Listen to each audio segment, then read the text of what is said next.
Welcome to Assembly Calendar. I'm Mike Friesen. With us for our program, Assemblyman Dean Murray. Dean Murray represents the 3rd Assembly District in New York State. The 3rd District includes parts of Suffolk County. We thank you folks all across Long Island for tuning in for our program today.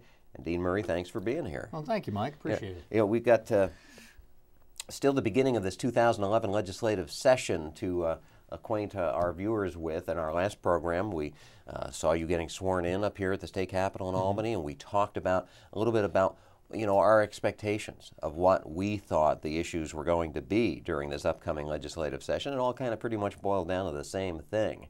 We're going to be talking about a lot of fiscal issues this year and seeing if this new governor and this new legislature are going to be able to right the ship, and kind of using the governor's own metaphor at his State of the State address, righting the ship of state and getting things back on track. Right. I mean, he's been, as I said before, he's been speaking Republicanese. Now, is he going to walk the walk? They always say the devil's in the details. He's been saying the right things, and a lot of the rhetoric, and a lot of the things, are very well received. Now we just have to put that, the words into action and see if he does follow through. Why don't we take a look at some of what the governor said in his big address starting off this 2011 legislative session, his State of the State message to the legislature, in which he had the opportunity to lay out his agenda, or at least the themes of his agenda, to the entirety of the state legislature. The governor also invited the public of New York State into that address this year, kind of switched things up a little bit, moved it to a larger venue and such. So let's take a look and a listen to some of what was said that day here at the state capitol, and that'll get us started on this edition of Assembly Calendar. Another new year at the state capitol, bringing with it plenty of new faces. For the Constitution of the United States and the Constitution of the State of New York. And legislative leaders looking for cooperation in a diverse House. Whether it's Manhattan or Montauk or Binghamton or Buffalo, if we're helping each other, that's the message that our constituents are looking for across this state. I think we have an opportunity to take our state to a level that's never been before.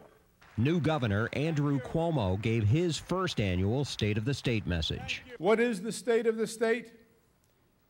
This is a time of crisis for our state, a time when we must transform our government to once again become the progressive capital of the nation.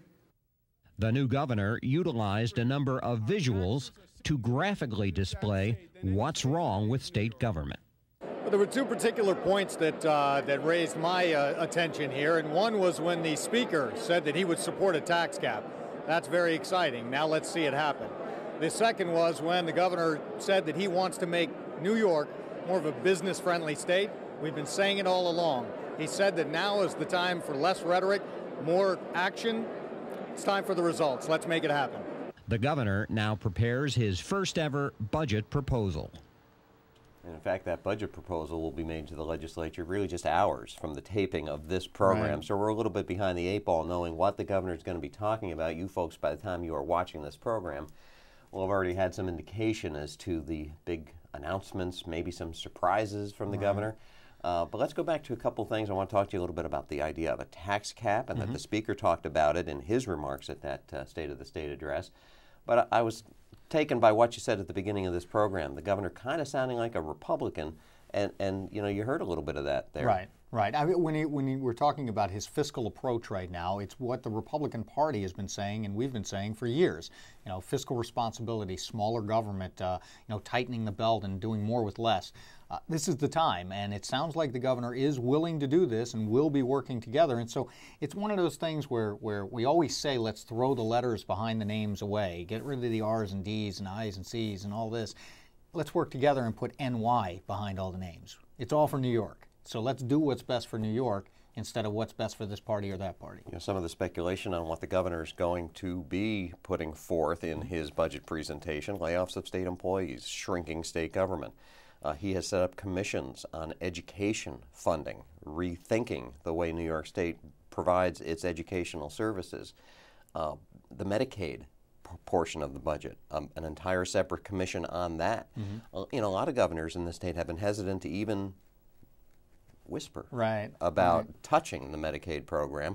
he's looking at an overhaul of that too. So again, it all sounds pretty familiar. You know, he needs to. When we're talking about Medicaid, whether we like to admit it or not, we are a nanny state. We have so much fluff on top. We offer so much more than is required by the federal government when it comes to Medicaid. And it comes to the point where you say, hold on, time out. You know, enough's enough, because we are just pounding the taxpayers, and it's just not fair.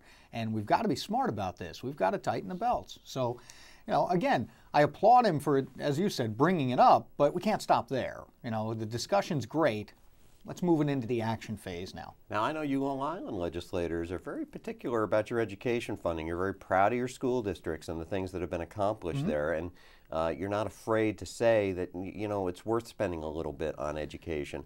He's looking at, you know, mixing things up there a little bit. How do you feel about that? Well, see, that's a very good point. We are very proud of our schools. We have fantastic schools on Long Island, but here's the problem. All along, we've been saying, and no one's been listening, and I hope the governor's listening right now, we've never received our fair share in the first place. This formula, this education funding formula, the state aid formula, is flawed, because they kind of factored in, and I say they, those who put it together in the beginning, factored in saying Long Island's rich. They can afford so much more. So they skewed it that way. Well, that's not the case now. And we have not been receiving our fair share. Again, with Long Island having over 17% of the students in the state, we're getting less than 11% of state aid. Now, you know, we've got to close that gap and make it fair. We don't mind doing our share, but let's be fair in the first place. So we've got to fix that and make sure that Long Island schools are getting their fair share in the first place. In your remarks after the speech there, you talked about the tax cap. The tax cap is a big part of the education aid situation, because that could, in effect, be limiting as to how much or how big of an increase a school district could raise from year to year if you put a cap on the property tax. Absolutely. And the thing is, we've said, and I do support a tax cap, and I've talked to many of our school leaders, and they're afraid of it, as are some local government officials. But I've said all along, and I'll say it again and again and again, we cannot have the tax cap without mandate relief. We must include mandate relief in any kind of a tax cap proposal that we have. And the reason is, if you limit the amount of revenue that they can bring in, but continue to force programs down their throats without the funding that goes along with it, I mean, the school districts and the schools, they'll lose programming for the kids. They will really hurt the educational system and the local government. So it must come with mandate relief. Yeah, Albany, state government in Albany is kind of the king of the unfunded mandate, right? I mean, absolutely. Albany will say to school districts, yeah, but you have to have this program, whether it be pre-kindergarten or something like that, or you have to provide these types of computers, or have to have these textbooks. Calculators. That's one of the big ones. I spoke to some of our educational leaders in my district, and they said the calculators, that it's mandated that you must provide a calculator for every child. Well, these calculators aren't cheap. We're not talking about the old, little Texas Instrument, plus, minus, subtract, this kind of thing. We're talking about some $100 calculators here. Again, it's one of those cases where we've just got to stop doing this. I even remember this coming up. It's an issue on anything of this sort. The defibrillators that Albany said, absolutely, all school districts have to have, all public buildings. All public buildings, right? And you have to have them. Mm-hmm. But we're not telling you how you're paying for them. Right. But we're telling you that you have to have them. So figure out a way to get that done. Well, that's a classic unfunded mandate. I mean, it's a great idea. It has saved lives, sure, without a doubt. But you got to figure out how to pay for that. And if somebody's going to insist upon it, well, Mike, even when you bring up that, and I've used that example, there was a smarter way to even initiate that. Instead of telling each district or each government entity or every library or whatever, go buy a defibrillator. Instead of saying go do it yourself, what if the state made the purchase themselves? Buying in that kind of bulk would have saved us literally tens of millions of dollars probably. On top of that, then, the state can take a piece of the funding as well, sell it to the libraries or the school districts from the state and at a reduced rate. It would have probably saved about 65% of the cost for all of the local entities if they simply did the exact same thing they told them to do, but did it in a smarter way. So there's a lot of these types of issues that are to be discussed Well, they're going to be getting discussed this week here in Albany as the governor brings forth his budget presentation to the legislature, and we'll be reporting back and talking more about those very issues on upcoming editions of Assembly Calendar. Now, in the meantime, you took part in a press conference this past week on an issue that kind of important to you, and it's something that's still kind of fresh in your mind, and that's what happens when someone is elected to office, succeeding someone else who held that office before. And you know, I'm sure people watching this have heard about at the national level in terms of the presidency. You have a transition. They set up committees and people meet and records are exchanged and ideas and information is exchanged.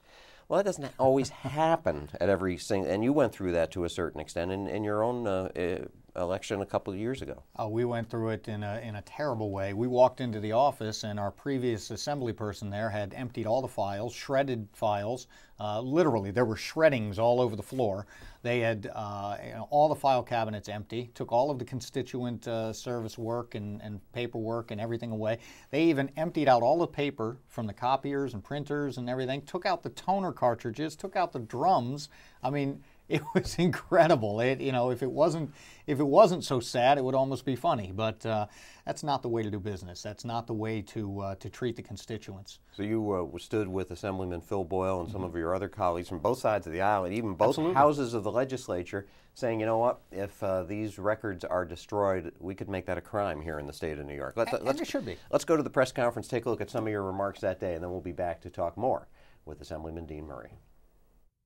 My name is Assemblyman Dean Murray. I'm from the 3rd Assembly District in Suffolk County, and as you can see by the pictures of my office, this is what happened when I came into office during the special election in February of last year.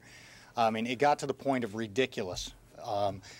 Files gone, paper shredded, even took the paper out of the copy machines, out of the printer, took the drums and the rollers out of the copy machine, took the toner cartridges, and forwarded the mail. I mean, it got to the point where it's absolutely ridiculous.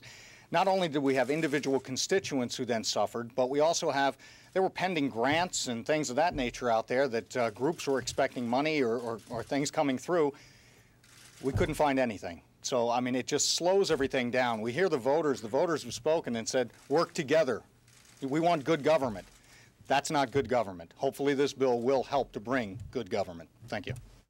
It was interesting hearing from the different legislators and different, well, it was really kind of all the same perspective, no matter what side of the aisle, what house, it's the same thing. But to think that the big loser in all this are the constituents, the people who may have had an issue open with their state representative, only to find out nobody's doing this anymore? It sets you back to square one. And you know what? This isn't a party issue. This has happened on both sides of the aisle, and this is an individual issue, and it's up to the individual to act responsibly. And unfortunately, in this case, the individual preceding me didn't. This was just wrong. We have people, as I said in the clip there, looking for grants, looking for information on cases that they started from their state elected official. And we had to start from ground one, you know, from back at zero again and start over again, and it just slowed down the process. It really is not fair to the constituents. And you know, a lot of times it happens when it's involving different parties, but as you say, it has happened even when the same party has won the seat and taken over. Sometimes it's down to personalities and whatever it is, it's just wrong. So this would create a crime. Yes. You know, and would hold the elected officials accountable and to try to prevent this sort of thing from happening again. And it should, because it is simply, it's literally stealing from the constituents. When you take those files or you destroy those files, it's taking away from the constituents, the taxpayers, and that's just not right. We will follow this piece of legislation through the process as well. It seems to have gotten quite a lot of interest here at the state capitol, as there have been an awful lot of newspaper headlines generated on this since last November and Election Day, and this past January 1st when all these new representatives here at the state capitol in Albany took office. If you folks want to reach out to your representative, he's got full file cabinets now. He's got lots of supplies and things on the desk. You can call Dean Murray at his office in Medford at 207-0073 or drop an email at the address you see right there on the bottom of the screen. Dean Murray, thanks for joining us today. Thanks, Mike. Thank you folks, too, for spending your time. We'll hope to see you all soon for our next edition of Assembly Calendar.